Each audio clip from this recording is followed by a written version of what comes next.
Welcome to Restaurant Influencers, presented by Entrepreneur. My name is Sean Walchef, founder of Cali Barbecue Media. In life, in the restaurant business, and in the new creator economy, we learn through lessons and stories. I can't tell you how excited I am for this interview. Thank you to Toast for sponsoring this show, for believing in this show, for giving us the stage, the opportunity. We are at the National Restaurant Association show in Chicago. There are 55,000 restaurant professionals that are going to be here for 4 days, 12 football fields of vendors, over 2,200 brands that are participating from all over the globe. And I get to interview Sam Oches, who I have been a huge fan of. He has been running Nation's Restaurant News, editorial director, is that correct? And editor-in-chief, yeah. And editor-in-chief. We'll get the nuances, but we created this show as a storytelling podcast to help all of those restaurant professionals that are all over the globe that might not be able to make it to this show, and for the ones that are at this show but are too busy. Yep. So high level, Sam, I need to ask you, where in the world is your favorite stadium, stage, or venue? Oh man, stadium, stage, or venue. I'll go really niche on this one, okay? Because my favorite is a coffee shop in Athens, Ohio, my hometown. My buddy Chris owns a coffee shop there, and I play shows there with my 80s cover band. Get out of here. What's the name of the coffee shop? Donkey Coffee. Donkey Coffee. Yeah. How many, what does the venue sit? There's like 80 people in the back room, and there's this great little teeny stage where we squeeze our cover band on there. Beautiful. Play all the time. I love it. So Donkey Coffee, we're going to go there. We're going to rent it out. We're going to talk to Informa. We're going to talk to Toast, Entrepreneur. But we're going to select 80 professionals that are playing the game within the game. People that truly believe in this industry, truly believe in restaurants, truly believe in storytelling, hospitality, and technology. And I'm going to give you the opportunity to give a TEDx talk. Okay. So I want to know from the highest level, Sam, tell us, who is Informa? Sure. What are you guys doing here at the show? Why do you make the investment to come here and do this kind of work?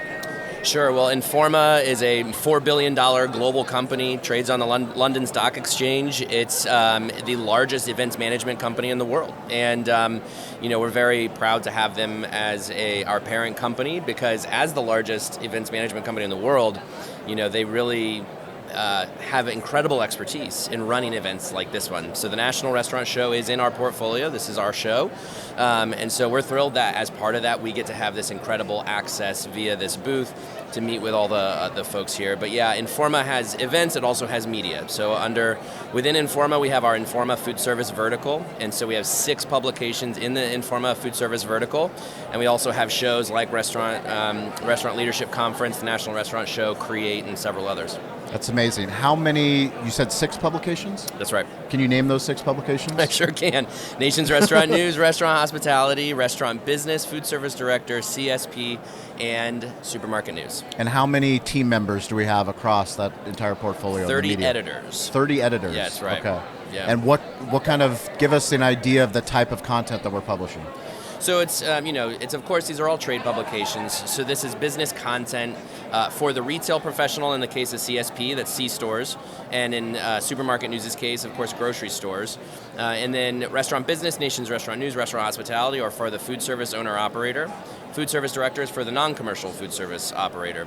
So the content that we're trying to provide is for the food business owner, leader, manager, executive. Here's content that can help you do your business better. We want to inform them, we want to educate them, and engage them. That's what we're always talking about, because we build communities, we teach our communities via informing them of what's going on in the news. In our events, we're helping them to enrich them with knowledge and thought leadership. Our expectation is, we want the industry to be better. So by passing on the news and information that we do and hosting events where they can learn, we expect the restaurant and retail industries to be better, because at the end of the day, that's what we're all out here to do, right? We want them all to be better, to perform better, be more responsible, of course. We have some values that we also want to, we're always all about diversity, equity, inclusion, and sustainability. We're really focused on making sure that this is a responsible industry, but that is, of course, performing very well. What did you go to school to study? I went to journalism school at Ohio University. School. Yeah. What do they teach in journalism school? Well, I said multiple times, I don't think I learned anything in journalism school, but go to school, kids. Yes. because, of course, what it did do is unlock doors for me. So I went to school to be a journalist because I was going to be the next Rolling Stone columnist. I wanted to be a music journalist. I'm a musician. As I mentioned, I'm in a cover band. I'm a drummer. And so I loved writing about music. So I have 4 years of school, and I was destined to do that, and graduated at the cusp of right before the Great Recession, and realized, journalism jobs are going away. So I pivoted to business journalism and fell into a couple great opportunities, ended up as the associate editor at QSR Magazine, spent 12 years there, and was the editorial director there when I left, and then came over to Informa, Nation's Restaurant News. What did you learn getting that first position? Everything. I mean, I was so immature. I was such a punk. I was 22 when I started at QSR. It's hard to believe I was a baby. Yeah. This is my 13th restaurant show, and I see pictures of myself at the old shows, and I'm like, what did I know? I didn't know anything. But look, I had a boss, owner of the company, really believed in me, and he invested in me, and so I learned work ethic. I learned, how to be responsible to and accountable to my coworkers and my bosses. I learned, that was part of it. But then, look, I learned the restaurant industry. I mean, this is a little embarrassing to say, but I've never worked in a restaurant. Yeah. The jobs I worked as a teenager in college were just not restaurants for whatever reason. And so I really got, a hard knock kind of education in what this restaurant industry is all about. And so now I've been covering the industry for 15 years. This is my industry. Like, I don't feel like I'm a journalist. I feel like I'm a restaurateur. I just happen to be in the media part of it. Yeah. A little bit like you, Sean. Well, I love the fact you said 15 years, and I think one of the facts that I always bring up, we opened our restaurant in 2008, but on 2007, June 29, 2007 is when the first iPhone came out. Yeah. And I talk about that to give context to anybody that's listening to this, to understand that we're in a different world. Yeah. The world that we live in and what you studied in school and what I studied in school, and as a restaurant owner, what I thought was going to happen if I built a great business, I thought that legacy media was going to come and report on how great my restaurant was. Yeah. Well, nobody came. Yeah. Nobody came, and I realized that thing that's in my pocket, that iPhone that's in my pocket, is an incredible tool that allows me to communicate with the world, communicate directly with customers. Can you talk about the evolution of 13 years ago when you started the show to now? We're literally in new media row, old media row, legacy media. I mean, this is communications, but it's modern communications. I can't tell you how much I appreciate Informa giving us a media pass, allowing us the access that we've been able to have to come and cover this event, because we have so many incredible partners like Toast and Restaurant 365 and Ovation and Marquee. The list goes on and on. Yeah. But we know that they're putting so much time and effort and investment here to help our industry, help move it forward. Yeah. Bring me back to 13 years ago. What were you doing? Did you have a pen and paper? Or you weren't podcasting, were you? No. I've been podcasting for maybe 6-7 years, okay. But definitely not then. Yeah, back then, I mean, yes, I was walking around with a notepad and taking notes, and I might have had an old school recorder, not my phone that I now take notes on, right? Yeah. And what's incredible is that, a setup like this with cameras and microphones. Of course, we have our own right here too. And, we've been doing that for the last 3 years, and it's an incredible opportunity to tell story in the way people are wanting to be, receive stories. I mean, you know this better than anybody. Storytelling today, I mean, I think it's something like 60% of Gen Z learns through video. Yes. And so we received that information and said, okay, if we don't adapt to that, then today's Gen Z is tomorrow's CEO. CEO is our core reader. And if we're not adapting to their, what their wants and needs are, we're going to be irrelevant 5, 10, 20 years from now. And so that's why we bring cameras here now. That's why, like you're doing, we want to record video interviews. We want to get this really dynamic content for the podcast, for videos, because the access to people here is incredible. Yes. So yeah, I mean, to your point, like when I was at my first show here, it was very old school. I think there was a Twitter wall. That was the fancy thing that you remember those, like everybody's tweeting and at whatever, and it comes down here and we go, ooh, there's me, there's me. The wall, yeah, it's amazing how far we've come, because like now, like that's not going to do it. It's today it is with what we have in our pockets, our cell phones. Like we're consuming all of our content that way, and if you're not crafting the story according to what's going via the phone, you're losing them, right? And again, we just don't want to be irrelevant. So that's the huge difference in just those 13 years. Can you tell us a little bit about what's your personal approach to social content? My personal approach is interesting because it's like my personal Instagram, for example, I actually have locked. I post pictures of my kids, and so if anybody if anybody wants to follow me, you can. I accept everybody, but it's like, and I have a TikTok that I just pretty much creep on people. I just follow. And so for me, LinkedIn is really is where I find most of my traction, which is I'm posting daily on LinkedIn because. What kind of content on LinkedIn? Increasingly, I'm trying to do more video, right? Because we've all seen that LinkedIn video is the biggest. I think it's the fastest growing, multimedia out there right now. LinkedIn has said that's what people want more of. So I'm trying to figure out what that looks like for me and what kind of video, what value I provide in video on LinkedIn. Of course, I'm linking to stories. I have sort of a personal mission that every day I want to share a story for my team. I don't write as much anymore. Now I'm more in Do you miss it? management. I like writing. I'm a really slow writer, and so I don't miss deadline for that reason. I have an amazing team. They're all better than me, so I just let them do it. I'm happy to do all the other things that I do. But, and I want to share my team stuff, right, because it's important to me to highlight them.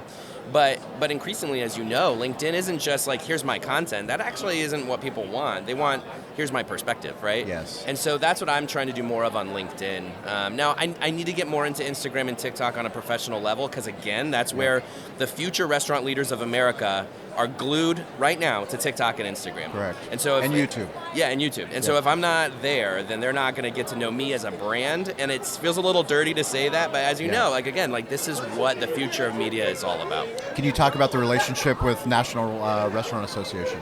Yeah, sure. So National Restaurant Association, of course, this used to be their show. They owned it, and they're still obviously heavily involved. But Informa owns the National Restaurant Show now, and the National Restaurant Association, again, is kind of everywhere as part of that. But the association is a great organization for us to tap into for, of course, their thought leadership, their advocacy. So whenever we can, we try to collaborate with them. But just right before we hit record, Michelle Korsmo, the CEO of National Restaurant Association, was here chatting with Jonathan Mays, my colleague. So, keeping those lines of communication open with them is important because they are, the largest, advocacy group for this industry. Give us some insight. We're here, 2024 National Restaurant Association show. What are the coolest things that you have seen? We're recording this on day 2, so what are the coolest things that you've seen? What are you hoping to see? What is your takeaways so far, midway point? Well, I did get to carry an Olympic torch, so I think that was pretty cool, right? Where was that at? At the Coca-Cola booth. The Coca-Cola booth. That is cool. Do we have video? Is that going to be on TikTok? There is video, so if you want to splice it in now with me running with this. We will splice in the Olympic torch video. I got to great. meet Lori Hernandez, the gymnast, was over there, so that's why I did that. I haven't actually gotten much of a chance to walk around. I'm hearing boba is everywhere, apparently, boba. Everybody's talking about labor and food costs, of course. I feel like ad nauseum. Last year we were all talking about these things.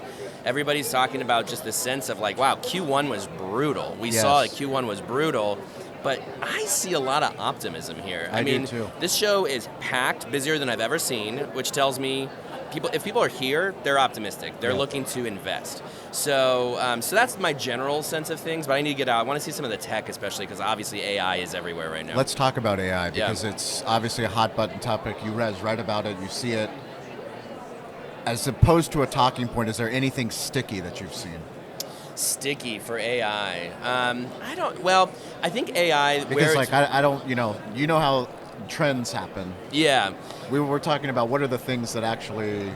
So here's what is not here as much this year is robots. And I know it's a little different, but just to make that point... there were a lot of robots here last year. There were a lot of robots A lot of robot vendors. And so, and to illustrate my point is that, last year I think the robots, the consumer-facing robots, the flashy, look, here's a robot. I think everybody realized that's not where this tech's going. That's not saving the labor, Exactly. I think everybody realized consumer-facing robots are a novelty. Yeah. So automation, to me, seems to be going more back of house. It's in some, it's like invisible tech, right? Yep. And so I think a lot of what you're going to see here is AI, running the drive-through. And that's consumer-facing because you can have AI as a drive-through order taker. But automating, your purchasing. That's something that you're going to see AI doing. So it's not as sexy as robots, but automation is everywhere now in the back office, back of house, really helping to make operations more efficient, which is great because you need efficiency now more than ever as food costs, labor costs, and everything, occupancy costs are up. So I want to go back to social, because some things that never change are things like this big sign, the National Restaurant Association sign, a selfie sign wall, something that is big and bold. Every single person that walks past it, including us, we do our digital hospitality community. We've been doing meetups there every single day. But it's human behavior to want to like give something, and every single person that comes, they're posting that online. Yeah. And I think there's an energy about this event. There's more businesses and vendors and partners that are understanding, maybe I should talk about, we talk to restaurant owners all the time, and they never post content about the business of their restaurant. It's always B2C content. Yes. And what we teach is that the B2B, you improving your business is not a bad thing. Yeah. Actually, your restaurant community, the people that come to visit your restaurant, will appreciate the fact that you're investing in technology, that you're investing in education, that you're bringing your teams to things like this. Can you share a little bit about that? It's a great point. And yes, because I actually had this conversation recently with my friend Kate Finley, who runs a marketing agency. We were talking about influencers. Yeah. And, she made this great point that, yes, when we think about influencers, we think about influencers sitting in their car, eating your product, and giving a review, right? Yeah. Which, of course, there's a lot of that. But she made this point that influencers can also share the values of your organization.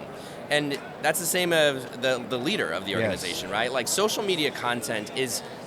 What people want on social media today, TikTok and Instagram, is authenticity. They want realness. They want you. What are you thinking about? And it doesn't have to be, here's this flashy studio designed food plate that I'm going to show, right? It can be, here I am at the restaurant show, to your point, investing in my business. And so I appreciated that point, because, maybe you get on your brand's Instagram and you say, hey, look, here's what we're struggling with right now, or here's what our commitment is to our team, or talk about your values. Open the doors a little bit and show, because I think people do really root for you at a human level, and social media is remarkably powerful in giving us the ability to see at that human level, because it's all of us just raw, you know what I mean? So I think that's a really great point, because you're right. It just doesn't all have to be B2C content on social media. It really can be a peek under the hood of, this is how this restaurant operates, because I think people appreciate that realness.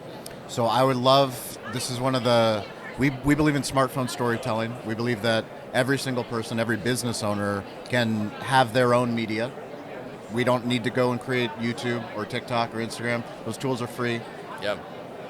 We also believe that everyone has a personal tech stack that no one talks about. So I'm going to ask you about your personal tech stack. All right. So are you an iPhone or Android user? iPhone. Which version? Oh, I think I have an iPhone 12. iPhone 12. But I'm due, so I told my wife, honey, get ready for it. We're getting new phones soon, once I find some time in my life. Okay. How many emails do you get a day? Man, it's ramped up so much lately. If I leave for a week on vacation, I will come back to probably 700 emails. 700 emails. How many emails do you enjoy reading every day? Enjoy. Well, I look for the Sean Walchef, byline there. Clip that. That's right. Be sure to clip that one. Yeah. That's the great thing about, not great thing, but it's like delete, delete, stop. If I recognize the name, if I know the person, that's when I enjoy reading it. If I'm hearing from people, friends of the industry, of course I'll stop on all my colleagues' emails, but actually enjoy. Maybe 1 or 2 a day makes me very happy. Describe your notification management. Everything off. Everything off? On my phone. On Everything your phone. off, because so no notifications. It might be ADD, I don't know what it is, but notifications, I can be easily distracted. So if I text you, hey Sam, where are you? I do get, Sam, we're supposed to do the interview. No, I do get text notifications, because I can't miss that stuff, and I get calls. But no, all apps, otherwise all notifications off. Different on my computer. Certainly on my computer I have Teams and email notifications on, because it's just orchestrating everything going on the computer. Do you prefer photos or videos? Photos. How many photos are on your phone? If I looked at my phone right now, I would guess 25,000. 25. How many videos? I would guess 1,000. Are you taking more videos? I'm taking more videos because I have children. That's good. That's a good. So I have a 2-month-old now, so he's. Congratulations. Thank you. Good There's dad. lots more of the. Yeah. I've got 3, but he's the little one in the house. He's the little now, one. Yeah. Which map app do you use? Google Maps. Google Maps. Yeah. Which review site do you use? Prefer? None. None. You don't read reviews for any purchases. No. Amazon. I buy a lot of stuff on Amazon, and I look at reviews on Amazon. Okay. I don't go to Yelp. Okay. Don't trust it. Yeah. Sorry if Yelp's watching. It's fine. If I Google something and it pops up the Google rating, maybe I'd take that into account. But I know how that stuff works. So. And is any of your music on any platform? Any of my music? Yes. Okay. Here we go. Not my. Okay, so it's just so funny. This always comes up. This is my all-time icebreaker. And some of your followers might even know this because I talk about it a lot. I had a punk rock band in college. Okay. That was banana themed. Banana We themed. wore banana costumes and we sang songs about bananas, and it's called Bananarchy. Bananarchy. And if you go to YouTube, Can we get Bananarchy to play for the Savannah Bananas? 100%. Yes. So I was in college. We're booking that deal. This was Savannah 20 years Bananas. ago. Bananarchy is going to play. If we could do that. What do you mean if we can? We will do that If you now. make that happen. We will because make that happen. This was 20 years ago, and I was in this band, and it was the best thing I ever did. But the guys that I was in the band with, we've all been talking. We want to reunite. We had a couple practices a couple months ago. Okay. Because we're convinced, going back to our Yes. conversation, it would go viral. I'm convinced. But we were a band before social media. What better stadium than at the Savannah Bananas? Totally. No, I'm with Bananarchy. you. I'm with you. We're going to make It's it happening. happen. Okay. You're watching this, Bananarchy. There's a with the music video on Savannah- YouTube. With the Savannah Bananas. There's a That's music video on happening. YouTube if you go watch it. Okay. You listen to Spotify or Spotify. Apple Music? Spotify, yeah. Okay, fair enough. Slack, are you guys on Slack? On Slack, yeah. You're on Slack? And Teams. And Teams. So Slack is for my team. Yep. Teams is for corporate stuff. Okay.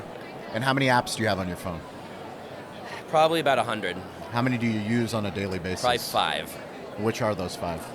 Email, Gmail, Outlook, ESPN, Instagram. What else do I go to? And The LinkedIn? Athletic. LinkedIn. Yeah. Yeah. Fair enough. So sports news, emails, and Instagram. And what are the shows, podcasts that you produce or host? So I have my own podcast, Takeaway with Sam Okus. Yep. So that's where I interview restaurant decision makers, and that's everybody from an independent up to a big chain executive. That's weekly, comes out on Thursdays. Takeaway with Sam Okus, you can find that everywhere. We also, Nation's Restaurant News has a podcast called Extra Serving, and that's more me and my team talking about the industry. That comes out every Friday. But then we also, now that we're part of, with our 6 publications under the Informa food service vertical, you hear it here first. We're about to roll out a joint podcast network. Great. With all of our shared podcasts, which is about 10 of them. And so a deeper dive with Jonathan Mays will be under there. RB Daily from our friends at Restaurant Business. We're going to re-roll that out as Restaurant Daily, a joint effort between Restaurant Business and NRN. So those are some of the podcasts awesome. you can go check That's out a now. big Yeah, deal. really excited about that. Yeah. So is there going to be a podcast row, like Super Bowl, like New Media Row? That's happening? where our heads are I think at. you guys are, you see where we're filming. Yeah. This is going to be just like you see in the Super Bowl, New Media Row, podcasts from all over the world, new media, influencers, B2B content creators from all over the world. This It's is why coming. we do the show. It's coming. And we're going to look back and be like, we were sitting in it. We were Now there look at once it. upon a time. Now Remember, look it was at just it. us. Now look at it. What's the best place for people to connect with you? LinkedIn. Find me on LinkedIn. Happy to, always love following new folks on LinkedIn. You can follow me on Instagram, and I will accept you, but you just got to look at pictures of my kids. That's awesome. So that's pretty much it, yeah. And if you guys want to connect with me, it's at Sean P. Walchef, SHAWN, PWALCHEF. Once again, thank you to Toast. Please check out Family Style. We're filming season 2 currently here in Chicago, so we've got an incredible season 2 that's on Toast's YouTube page. Thank you so much, Sam, Thanks, for the Sean. hospitality. Thank you for allowing us to do all this content all over the place. I'm going to go try to get on the roof, so I don't know if they're going to let me on the roof. If it Godspeed. doesn't happen this year, it will happen next year, I promise you. We're going to go do roof We'll figure it content. We absolutely appreciate it. Thank you. Yeah, thanks, Sean. Thank you for listening to Restaurant Influencers. If you want to get in touch with me, I am weirdly available at Sean P. Walchef, SHAWN PWALCHEF. Cali Barbecue Media has other shows. You can check out Digital Hospitality. We've been doing that show since 2017. We also just launched a show, Season 2, Family Style, on YouTube with Toast. And if you are a restaurant brand or a hospitality brand and you're looking to launch your own show, Cali Barbecue Media can help you. Recently, we just launched Room for Seconds with Greg Majewski. It is an incredible insight into leadership, into hospitality, into enterprise restaurants and franchisee relationships. Take a look at Room for Seconds. And if you're ready to start a show, reach out to us, betheshow.media. We can't wait to work with you.